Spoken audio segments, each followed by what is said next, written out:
Hey guys, Jarretman here, back with some more 500 Zoom. Just something a little bit different before I get started. I'm going to give away an hour of coaching from myself where we will review a session that you recorded and we will go over some spots that you played, maybe some leaks that you have, some things you can improve in your game. And if you're interested in that, just leave a comment on this video. I'll pick one of the comments using a lottery system a couple days after the video airs, and then I'll give you my Skype information to reach out to me. And yeah, so if you're interested in that, just leave a comment on the video. The only thing is that session, I will be recording it and I will upload it to this channel. So you have to be comfortable with that. Otherwise, let's get into the action here. The pool is a little small and pretty reg heavy right now. This is not the best time to be playing 500 Zoom, but it's a good time to record a video because we might get into some tough spots.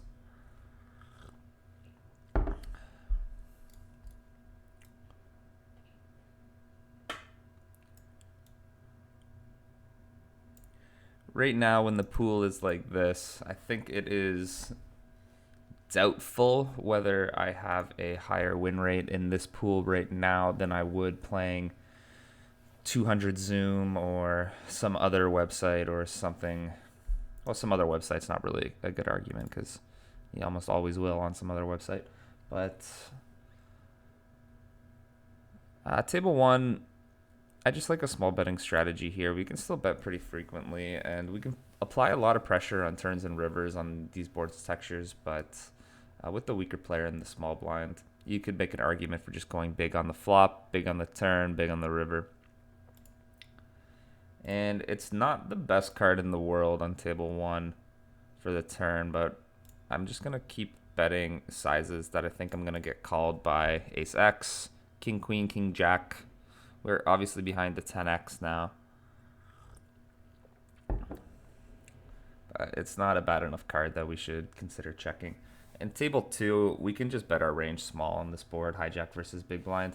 And then on the two of diamonds turn, we're going to be doing a lot of overbetting. And we're using a very polar betting strategy. I think if you wanted to use just an overbet or check strategy, that would be fine. There are some hands that want to go for small bet than normal bet, like maybe pocket tens might want to do that, and then pocket tens doesn't want to overbet. And then on table two versus the lead here, I think we can fold. Yeah, I think we can fold the ace 10. We block 10-8, but the 10 also blocks a lot of his bluffs as well. And because we're betting so polar on the turn, it's not like we don't show up with some weak pairs and stuff if we're playing a strategy where we bet 1/3 on the flop. We might need to call some ace highs, but I think ace queen makes a way better call than ace 10. As I think while 10 blocks 10-8, his 10-8 would likely overbet the river and not go for the small size. Whereas if he has a hand like 10 jack, maybe that would overbet bluff as well. But he has more bluff candidates that are 10x than he does value. Granted, we do block 10-7 suited, 10-9, 10-6 suited, which might donk lead the river small. Table one, just checking range on this board. You can develop a betting strategy if you want. On these monotone boards, when you're the out of position raiser, when it comes low, low, low monotone, it's actually not that bad for you because you have all the high flushes where it blocks a lot of his low flushes, like 3-7 suited, 4-7 suited, 8-2 suited that the big blind might call. All those hands are now blocked where all of the high flushes are unblocked. But it's still a dynamic board at a position.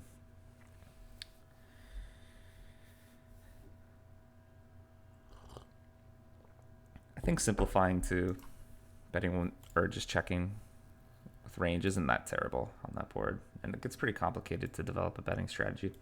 Table two, we're playing versus a recreational here. And while I'm typically playing these boards as a large bet or check spot, I think a 1/3 bet performs well with our hand, and it performs well versus a weaker player who might not be paying attention to some of our bet sizings. 6 is actually going to be pure open here. I didn't mean to roll that. Now we're in a weird spot, table 2. I don't think we can fold a 10 as much as I want to, actually. Maybe fold the 10 here. Not for that price, and not folding top pair here. Really, we're just stacking off as much as it sucks. Yeah, I think we're mostly just stacking off here. Maybe I could find a fold on this turn. I'm going to go for the check on table 1. It's a good spot to check raise, I think. I think this player is going to stab every ace-x that he has. And yeah, I think we have to call table 2.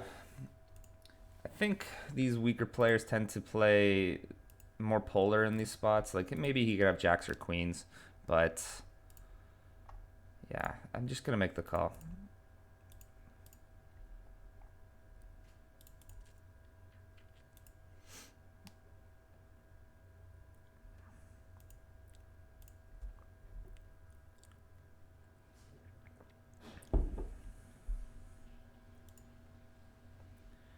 I can take a look at this one later. I'm pretty sure we're not folding a 10 there, but I could be wrong. Interesting turn on table 1 here, but I think I still like betting, just targeting his ace-x region.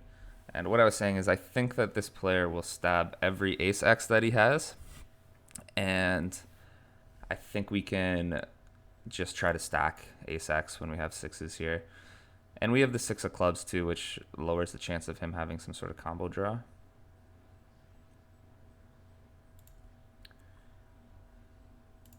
Just going to squeeze the 10s pure here. You can mix some calls in. If there's 2 regs behind in the blinds, I like calling less, actually. But, you know, you can mix some calls in.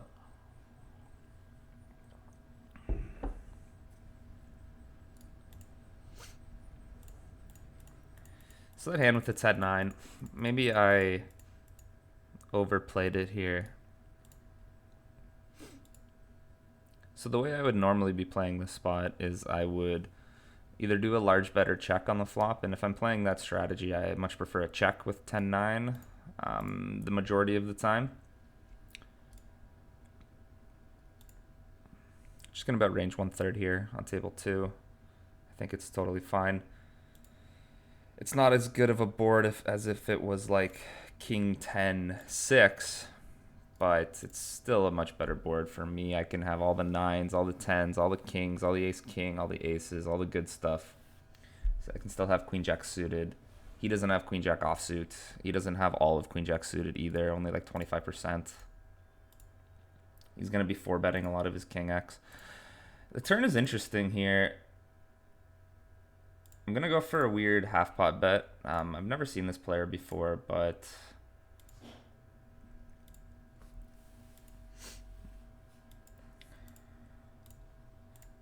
I'm just going for targeting, I guess, his he's got a lot of 2-pair combos still, and he has a lot of diamond combos like ace-x of diamonds, which aren't getting the right price versus half pot necessarily if there was no more money to be put in the pot.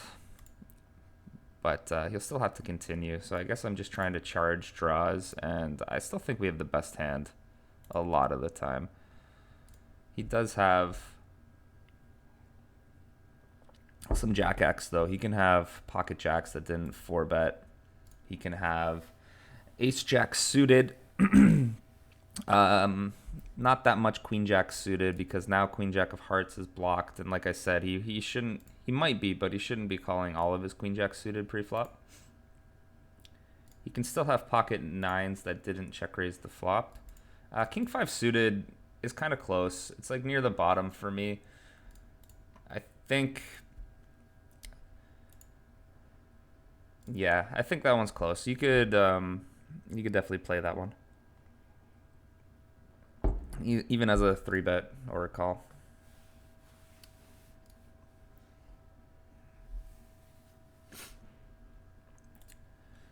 In retrospect, I don't like my half pot sizing here in the replayer.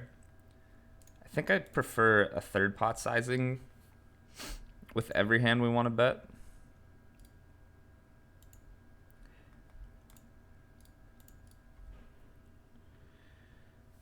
Like, let's say we have a hand like King Queen. We're not going to want to bet for half pot, I don't think.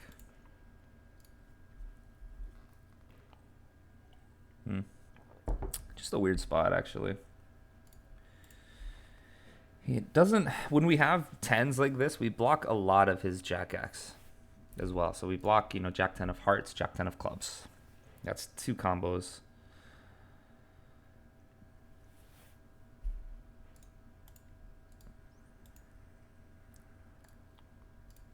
Checking seems reasonable as well, however, when he does have a hand like King Queen, there's a lot of bad rivers for him where we might not get paid. I could ISO a little bit smaller here on table 2, but I think it's fine. Table 1 versus what is on the larger side of the 3-bet. We're not going to be continuing this pure, that's for sure. I think we'll be calling it like 25% of the time. And we get a fold. This is an interesting spot, table 2.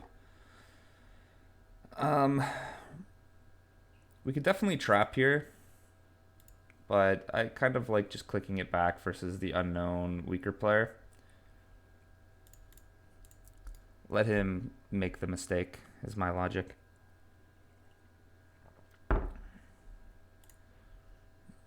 Okay, never mind. That's just a cooler.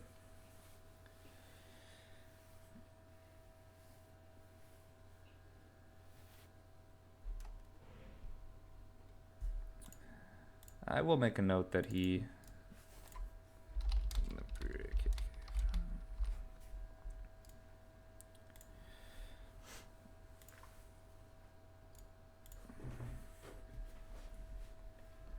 And yeah, just because someone has an open limping range doesn't necessarily mean that they're a weaker player. But I think it's slightly more likely, is all I'm going to say.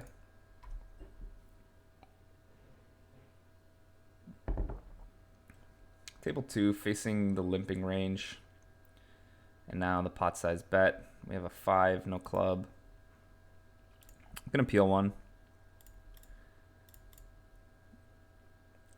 We're not going to be doing any leads. However, we could lead versus this player and not really worry about, like, just under the logic that when he pots, his Jack X now might check back this turn almost pure. But then when we check, we also get some value from his bluff type hands. And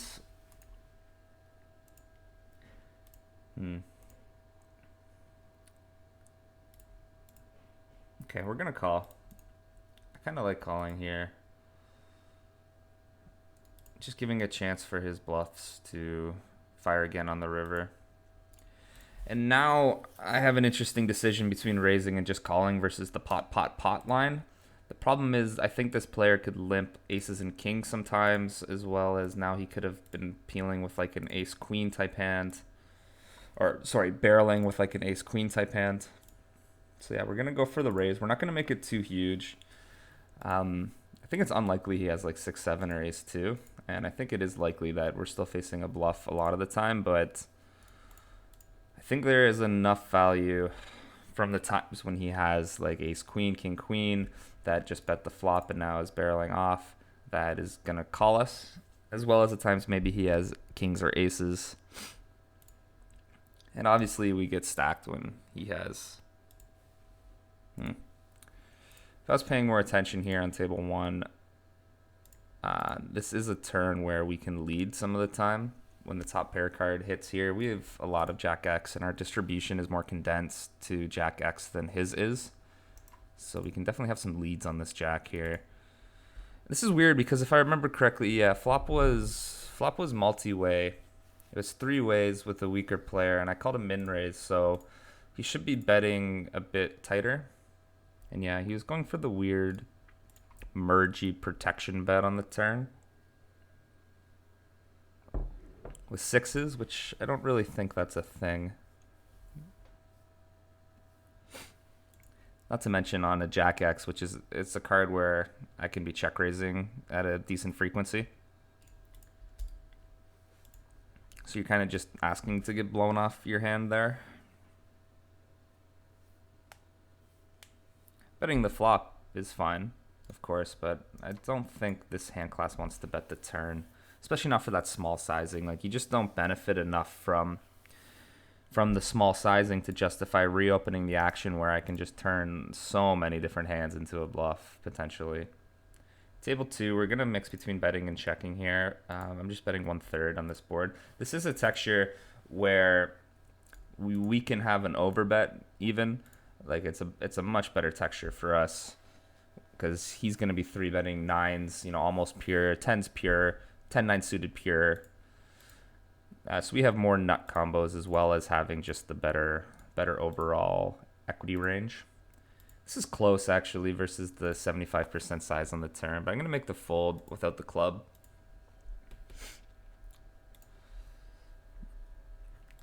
So yeah, it's another one of those boards where you can do a lot of different things. It's kind of up to your personal preference or how you think the pool is playing versus your sizing choices.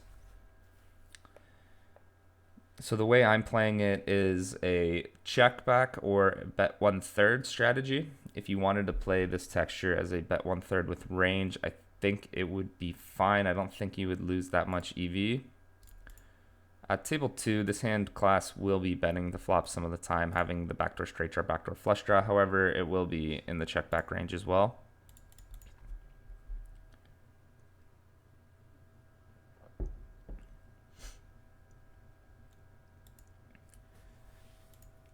Table 1, I'm going to go for the 1/3 bet on the turn, just trying to fold out his low pairs that didn't have a heart. I don't think that a larger bet is actually that efficient here.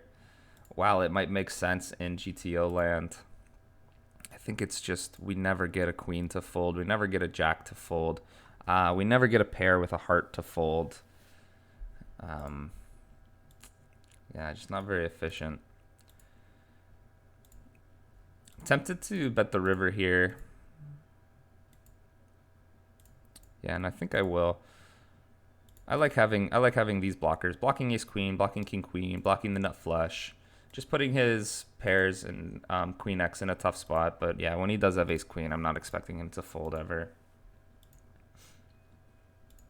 I would give up the river with some other combos, but I like betting the river with this combo. He can definitely check call the small size with the ace-6 of hearts sometimes. So it is still a relevant blocker. Not to mention, I think he has every king-queen off, king-queen suited, and ace-queen off combos. So our ace and king are both relevant blockers to that. The king of spades might not be the best card to have. I think we would prefer to have the king of clubs because he could float the flop with a hand like, I'm not saying he's supposed to, but he could float the flop because I bet 3/4 on the flop. He could float the flop with a hand like king 10 of spades and then now peel versus the small size on the turn. And then have, now we're blocking a hand that folds on the river.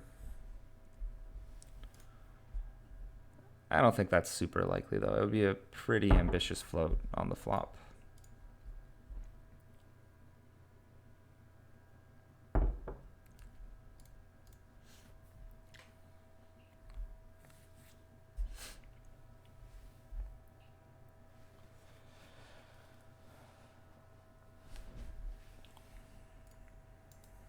Versus the small blind calling range, I like to have a more polarized strategy on most flops, and I'm not just simplifying to betting 1/3 with range because it doesn't work like that versus a small blind calling range.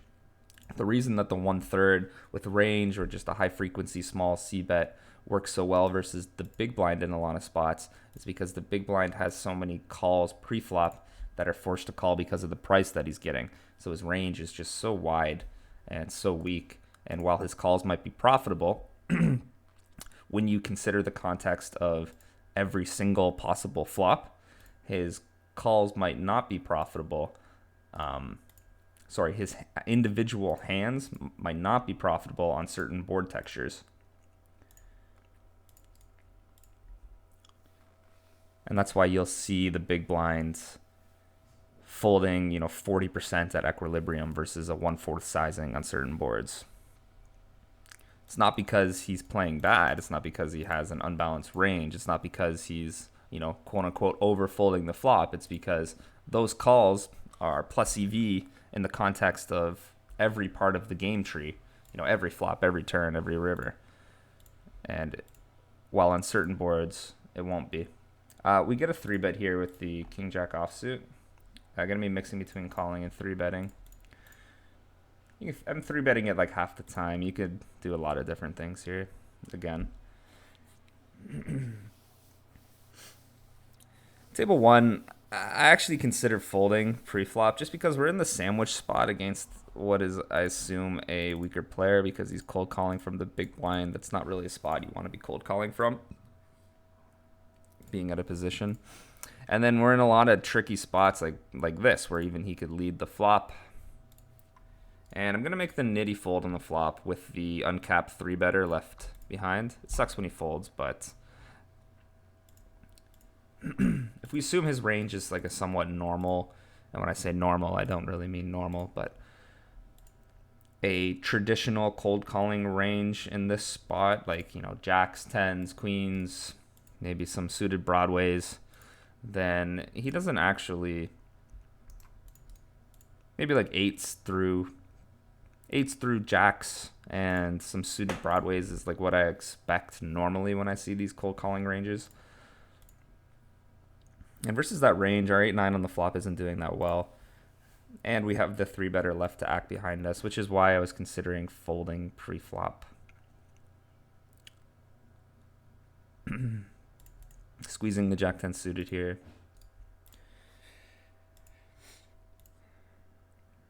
Uh, 8-9 suited, it looks nice, right? You're thinking like, oh yeah, we're closing the action. Let's take a flop. It's only $5. The pot is so big already, but we actually don't. It doesn't actually play that well multi-way.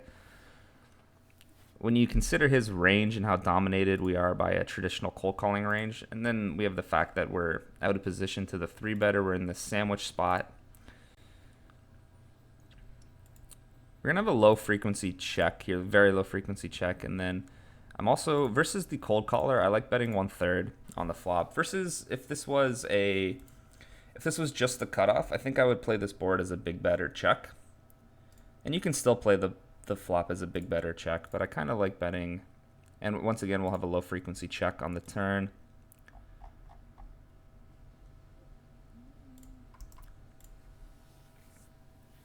Just including some 10s in our trapping range. This is a really tough spot for the cold caller, by the way. It's easy when he has a 10, but now I'm not going to include any checks with our 10x. I think it's fine to just, we can check call with other hands. We don't need to trap with the 10 here. He's at a tough spot because his range is capped, and while yes, he can have some suited 10x, his range is mostly just going to be mid pocket pairs, and I can shove as thin as pocket 9s here would be the bottom of my value range. So he's got all of these like indifferent calls like pocket 9s where he just has to call some of the time, fold some of the time, and it's a very, very tough spot for him to play. I think he played the hand pretty standard as well. I think 9s is going to mix folds on the river. Like, unfortunately, most of his range is going to mix folds on the river unless it's a 10 or potentially ace-4 of spades maybe that floated the flop. Or pocket 4s or pocket 3s, obviously. Easy fold versus the 3-4 sizing on table 2.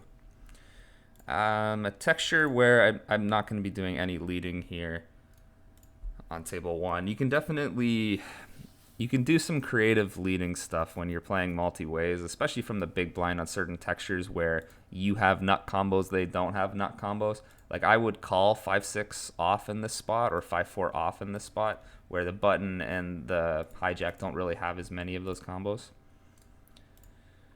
And then on the turn, Yeah, we're gonna go for the small lead here. I like our hand class for the small lead, and I like a frequent small lead in this spot, but not too frequent because we got to be careful. The hijack can still be uncapped because he might be checking the flop with range, given that it's multi-ways and he is out of position. Loose complete here with the 10-6 suited, but I think it's fine. And we have a very, very easy fold now with our Jack-10 versus the button cold call after he goes for the raise. I think it's very unlikely that Croc D has anything except a very strong hand at this point. It's very tough for him to show up with anything other than a very strong hand. Like it's, it might even be like a spot where he only has strong hands, or potentially a hand like, because he doesn't have ace X offsuit combos where he has the naked ace of diamonds and also anything else. He doesn't have ace 5 with the 5 of spades and the ace of diamonds. He doesn't have ace 9 with the 9 of spades and the ace of diamonds. Those would all fold pre-flop. So what hands can he have here as a float or a bluff? Pocket 9s with the 9 of diamonds that decided to check back the flop. Turning a set into a bluff on the river. Yeah, I mean, I know I block 10s with the 10 of diamonds, but like 10s is mainly going to be a 3-bet pre-flop from button versus hijack. And even 9s is going to be 3-betting a lot of the time. I just don't understand what hand he could possibly be bluffing on the river with there. High frequency small bet on this texture, hijack, or sorry, under the gun versus big blind. And so if we wanted to develop a 3-betting range here, we could, but it's a very, very low percentage 3-betting range, and I don't think it's that important. And especially with our hand class, I much prefer just to call. You know, we're dominating all of those lower flush draws that might check raise the flop as a bluff. And interesting spot now after he checks the turn. Similar concept where I don't mind letting some of his flush draw hands take a river, and I hate getting check jammed because I think we don't have the equity to call if we get check jammed. So I'm just going to check back the turn. Our bluffs in the turn might be hands that don't mind as much getting check jammed, like more of a polar, like no equity type. Well, not no equity because we'll always have some equity, but and yeah, we're going to check back the river having spades here. And he does have the queen 8 of spades. Table 2, this is not a good spot. We faced the very large bet on the flop. And I think, you know, we're not folding our 10. I can talk about how much exploitatively I want that I just want to fold the flop versus that sizing. But I'm not going to. We can still hit a 10 or a queen if we're behind. And this is so far from a fold on the flop. It would be ridiculous to start folding top pairs in this spot. But I think I'm very often behind, and yeah, I think I'm going to end up in a spot where I just fold the river, fold the turn. So if we want to talk GTO land here, I think we can fold the river. But if we were going to talk GTO land on the flop, we can absolutely not fold the flop, as much as I might want to. So yeah, back to this hand in the replayer here. Our 8 gut shot isn't strong enough, especially with the small blind left to act. He can still have some check raises. The big blind can have all the 6-8 offsuit, all the 6-3 offsuit maybe with the small blind call, if he's playing the big blind wide enough. So the offsuit 8 naked gut shot isn't strong enough to continue there. So back to this hand, he decides to go for a 1/3 sizing on the river, which I think makes sense. He's still going to be betting... I mean, I think he's going to be betting relatively polar here, but he might be doing this block bet as just as exactly what it sounds like, a actual block bet. The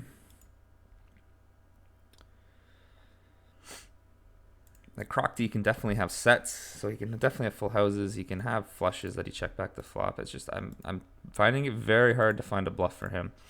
I'm thinking like... yeah, pocket 9s with the 9 of diamonds. That makes sense. Because I think like even pocket fives with the 5 of diamonds isn't going to peel the flop versus that action. I can definitely still 3-bet in that spot, and I'm not capped. I'm not capped at all when I bet the turn there. Small percentage raise on table 1, and the rest going to be a float. I don't think we're folding any queen jack here versus that size on this board. If we are going to be folding any queen jack, it's going to be queen jack with no heart, no diamond. And this is the spot where we can definitely go for the 1/3 sizing. Oh wait, no, we cannot. I just realized that it's the queen of diamonds. My bad. 1/3 sizing would be too thin, and it doesn't accomplish anything. It doesn't ever get him to fold worse. I think he can check back 10x and 5x and 2x in low pairs, so we can 100% check our queen there.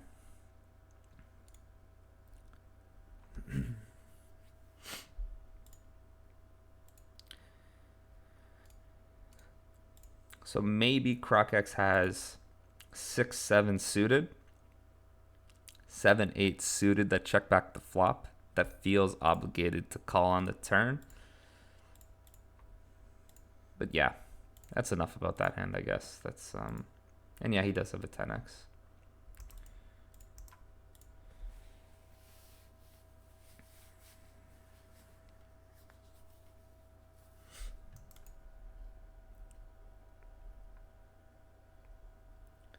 Table 1, there's different ways you can approach this spot. One approach is to, because you're out of position and you're likely going to be in the sandwich spot again, you can just 4-bet or fold. But what I'm presuming is a weaker player behind me. I don't mind making the call and letting him into the pot. If this was a good regular behind me, I'm more inclined to play the spot as a 4-bet or fold. High frequency checking spot on table 2. It's a bit weirder versus the cutoff cold calling range because it should be even more condensed and more tight than the button cold calling range. And we can check raise a small percentage of the time on table 2, but mostly just going to be check calling with this hand class, which is a side backdoor flush draws. We would rather check raise a hand like ace 4 of spades or ace 7 of spades or ace 8 of spades or ace 3 of spades, etc. Ace 10 of spades has less backdoor straight draw potential, which means on turns we have less ability to barrel profitably if we check raise the flop. And on the river, I don't think this hand class gets turned into a bluff. We still have enough floats like king queen, even queen 10 can float versus the 1/4 sizing on the flop. And I think this hand class is going to just try to check it down. It's close though, actually. Like it's close to the bottom of our range, but it has enough showdown value, I think, to check it down.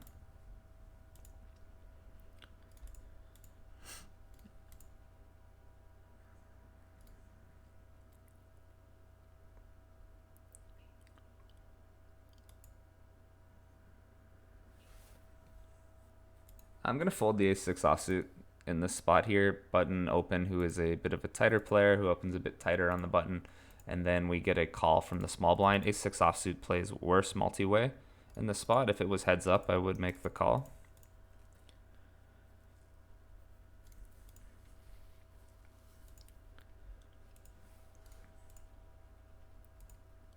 We would rather have a hand like 5-3 offsuit in that spot than we would have ace 6 offsuit. Our calling range overall becomes tighter, and it shifts in the direction of these lower straightier cards, these low connector cards, and it shifts away from the ace x offsuit, king x offsuit, queen x offsuit type hands. The hands that are easily dominated tend to mix folds, and the hands that are unblocked and can make straights and connect with the low boards are the hands that get called slightly more often.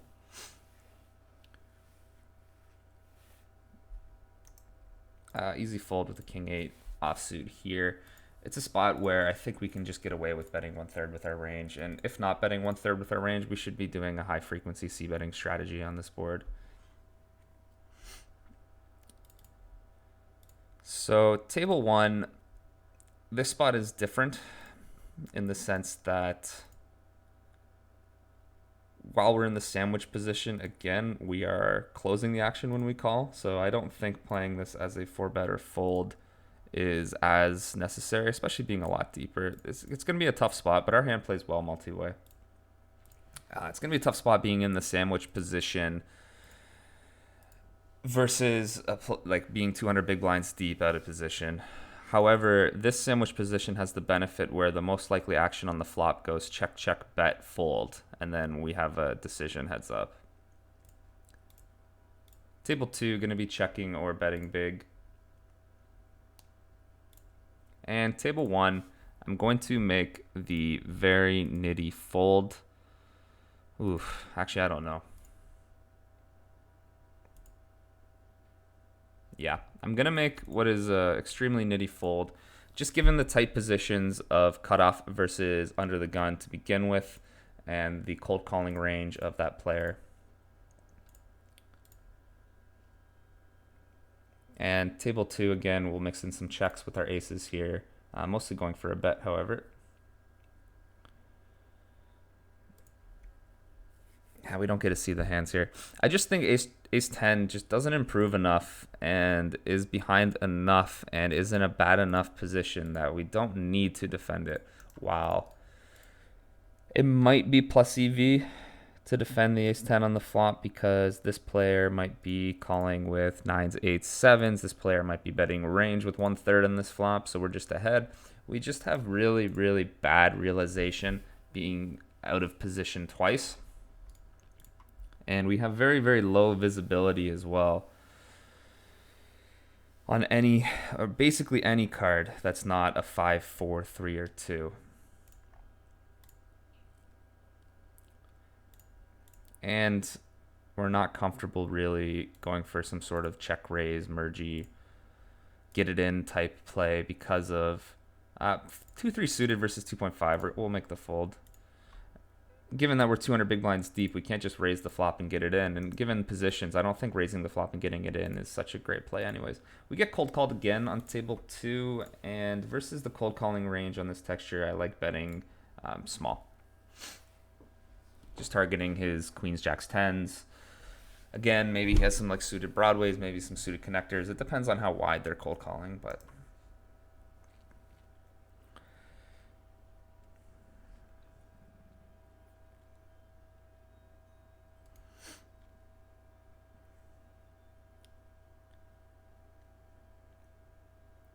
table 1 being under the gun versus big blinds. A lot of these spots I prefer betting 1/3 with range. Even on this texture, I think optimally we will have a pretty sizable check back range. I think when we are under the gun versus big blind, it makes more sense. 10-8 off, mixing some folds versus the 2.5. And table 1, with this hand class, we're either going to be betting 1/3 like 90% of the time and checking back like 10% of the time. So we do get a check back, which is interesting. I don't hate it. It's nice to include some traps in our range some of the time, just so we're not completely capped on certain rivers. But still want to be mostly betting. And after the turn goes check, check, and he bets 75% on the river, we can definitely go for the raise. And table 2, mixing between checking and betting the flop. This ace king, these ace king, ace queen is going to get checked back way more at optimal than people actually do, I think, in my experience at least. So the solver might check back ace king, ace queen here like 30-40% of the time, where how people are playing this flop is they will always bet ace jack plus or ace 10 plus, and then they'll mix in some lower ace x to check the flop back with, which isn't necessarily bad. It just leaves you a little bit vulnerable on certain runouts. And he had ace jack, so we did lose some value, being a little results oriented, but I think it's fine to include some checkbacks with this hand on the turn.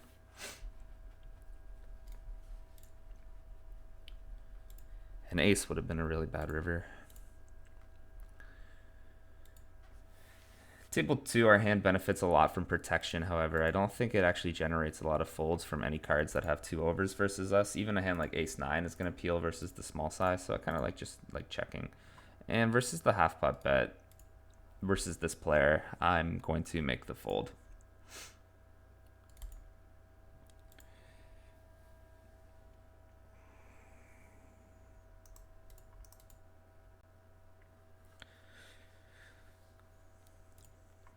So sometimes you want to bet for protection with these small pairs are in spots where their folding range has a lot of equity versus you. The problem is that his folding range doesn't have a lot of equity versus me. Like his folding range might be like Ace-5 or Ace-3. Any cards that have 2 overs are likely going to peel the flop. So I don't actually target his folding range very much. And when they go for the smaller sized 3-bet, I like to go for a slightly larger sized 4-bet.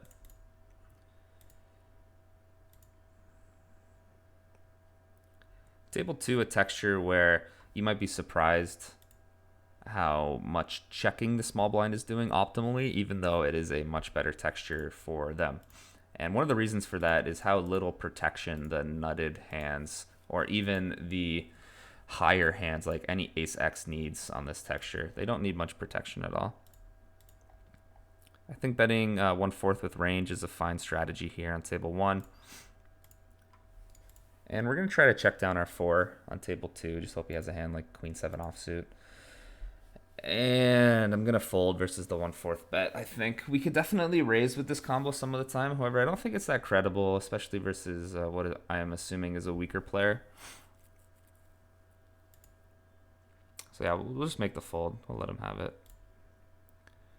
And going for the 1/3 sizing on table 1, the hands I'm going to check back as a trap are going to be mostly queens and aces on the turn. Kings, I think, much prefers just going into the betting range.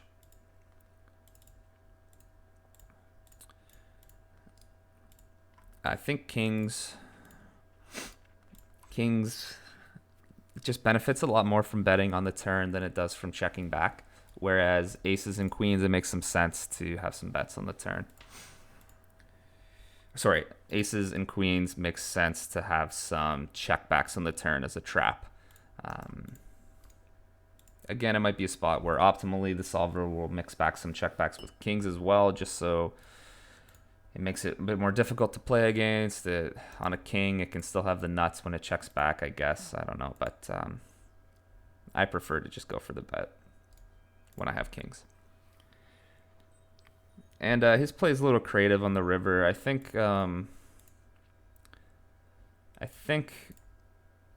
so. The initial 3-bet preflop is a little loose, but not terrible. And then calling the 4-bet again is a little loose, but not terrible. And then floating the flop versus 1/4 is a little loose, but not terrible. And then floating the turn, I think that's bad. And then the river jam, it's a little bit ambitious, I think. However, I don't necessarily hate turning this hand into a bluff, actually. You block ace-king, you block aces. We could call here on table 1, but I generally don't call from the small blind. The only times I do is when a weaker player is involved. And yes, there was a weaker player involved in that hand, but I would prefer the big blind be not a regular, and then I could, mix some calls in. Not worried about being squeezing, not worried about letting that player get into the hand, etc., etc. I know that logic's not good because there's other reasons to have a calling range.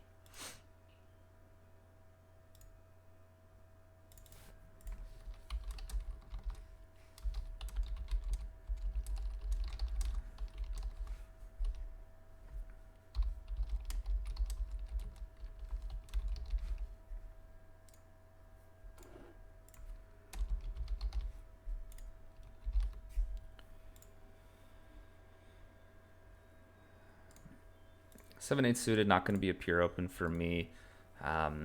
Under certain table conditions, I would open it exploitatively pure. Ace jack suited actually is the type of hand that wants to be mostly calling. but it mixes in some 3-bets as well.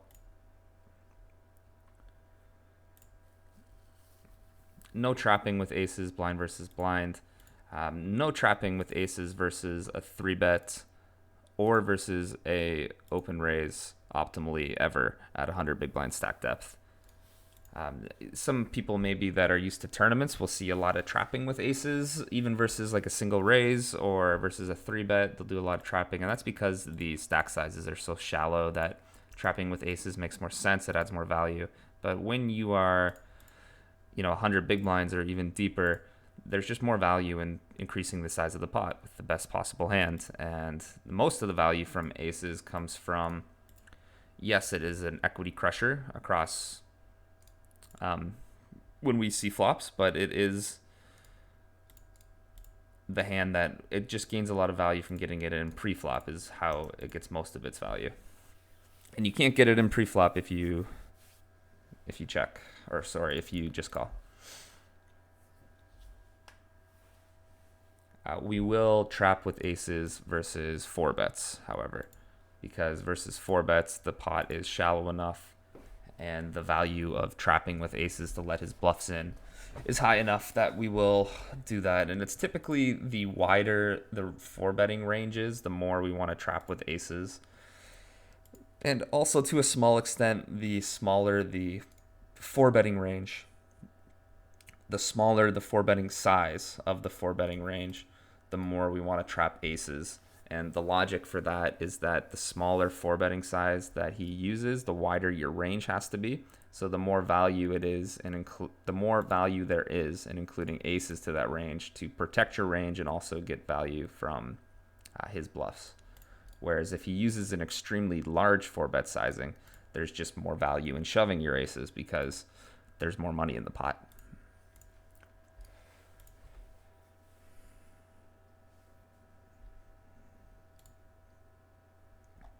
King queen off, we're not doing any checkbacks, I don't think. And even if we are, I like raising it. We can call the limp 3-bet with king queen off here. Again, I'm no expert in blind versus blind limp pots. The majority of the good regs in this pool are not playing their blind versus blind spots as a limp, and that's because of the rake. It is not worth the extra complication to your strategy to limp the blinds to include a mixed strategy because of the rake. It doesn't actually gain you any EV even at equilibrium. And it might gain you EV versus players who don't know what to do versus that strategy though, like me. Table 1, king 10 suited is going to be that type of hand that's on the bottom. It's fine with doing all 3 options here. I know you guys love that. I know everyone loves that. 3-bet sometimes, fold a very small percentage of the time, call a very small percentage of the time. We get a 4-bet.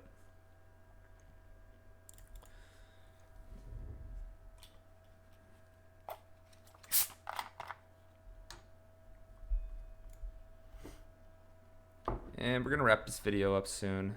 Play until my big blind. Queen 10 off. It's a bit of a loose open.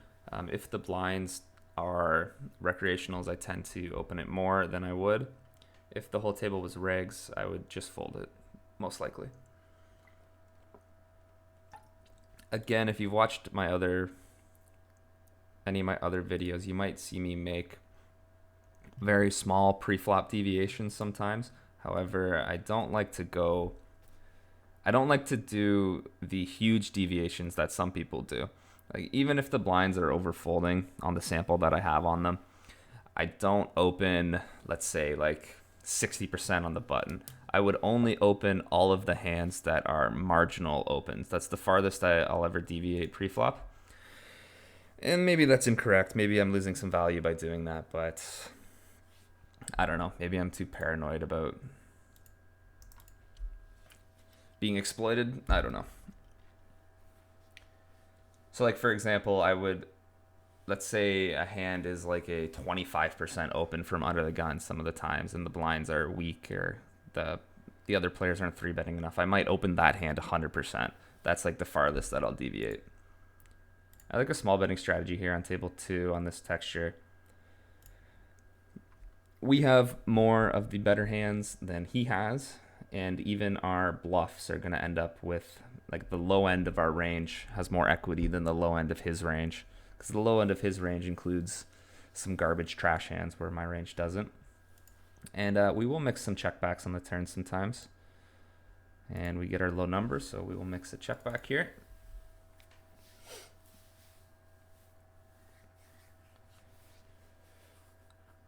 And versus that half pot sizing, I'm trying to think of which hands he turns into a bluff with that half pot sizing, given the run out.